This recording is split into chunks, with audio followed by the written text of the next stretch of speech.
Okay, so it's been quite a while since I've recorded one of these videos in kind of maybe a series you want to call it, like called Burning Issues. Pretty much goes well hand in hand with the podcast that I run called the Burning Desire Show, where we get people on to talk about their passions and interests, whether they're hobbies or careers or those kind of things. And the burning issues as an offshoot of that is me really talking to me, to be honest with you. But of course, if people are listening, that's also great. Watching, that's also great.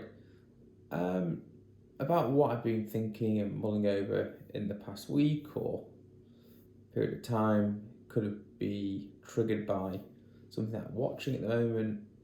It could be something I'm reading, a mixture of the two, or something that's happened in my life, whether it be professional work life or personal life, that's made me stop and think and go, yeah, there's an interesting point or piece to talk about there. And something that's dawned on me today that I don't believe I've talked about before here, but underpins a lot of things, very important, is what's called the emotional cycle of change. Now, I was taught this at my time as a store manager or trying to become a store manager at Tesco, which for people who aren't in the UK is the equivalent of Walmart, in other words, a large supermarket chain. And the emotional cycle of change they were teaching us kind of how this was back in 2012. So mental health 9 years ago was not anywhere near as talked about as it is now. So I don't think it was on grounds of mental health that we're talking about it. I think it was more on grounds of understanding your own emotions, but also how, when you're managing others, you need to take into account where they are on the curve. Now, I will see if I can pull up an image of the emotional cycle of change for the video, but if I can't, you just do a quick Google search, emotional cycle of change, and it comes up. And it's a nice little kind of graph on an X and a Y axis. And on the Y axis, in other words, the vertical axis, you have the emotional state. And on the X axis, in other words, the horizontal axis, you have time. And what this is really underpinned and trying to show the model here is how your emotions are changing over time. It's really quite simple. And it goes from point 1, which is uninformed optimism, through to 2, which is informed pessimism, through to 3, which is the valley of despair, 4 is informed optimism, and 5 is success and fulfillment. Now, there's probably different terminology and wording for these 5 points, but they effectively mean the same thing. Now, to give you a quick idea as to how this works in practice, say you've just got you've applied for a new job. You get a phone call from the recruiter or whoever it is, hey, we'd like you to join the company. Now, you get this uninformed optimism. It's just fantastic. The pay's better, the conditions look better than the offer, went to the interview, and all these kind of things. But actually speaking, you don't really know, other than the black and white, the pay, for example, that the job's going to suit you, you're going to get on with the team, the work itself you're going to be capable of, if it's a step up, etc., in the career ladder. So you have this uninformed optimism at the beginning.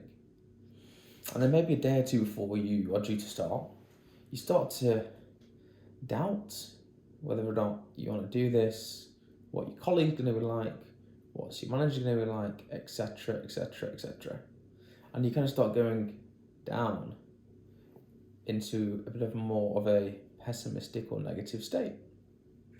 You get into the office day one, very overwhelming. You have inductions, you have to meet loads of people, how to remember the names, how to remember what they all do, I don't know how to do the systems, and on and on and on. And it dawns on you that maybe this is going to be really challenging. So that's what we call the informed pessimism. And that can slide and slide and slide to get to something called the valley of despair. Well, we've all been there where, nothing's going right, you're stressed, you have ill feelings toward what you're doing, your whole state is one of negativity and all that comes with it. What happens then is slowly, over some more time, you get to your informed optimism point, which often in the working world people will refer to as the kind of 6 month period where you stop needing people's time to train you up on systems and processes, etc., and you start to become a net contributor to what's going on. And that's very fulfilling, and it's where you become successful. And that's again the 5th point. So it's this constant ebb and flow. And I think what people have to understand is this model is not just something you might go through over a long period of time, say a year, over the period of getting a new job and settling in and all the rest of it. You can go through this within an hour, a day, a week, a decade, etc., etc. And it's all about being aware of where you are in this graph and being aware that your state, circumstance, situation, etc., will change, and your response, your emotional response and physical response will change also over time. So if you are in the more pessimistic state, it's key to understand that's part of the growth process, and you will get to an optimistic state and the point of feeling you've conquered something.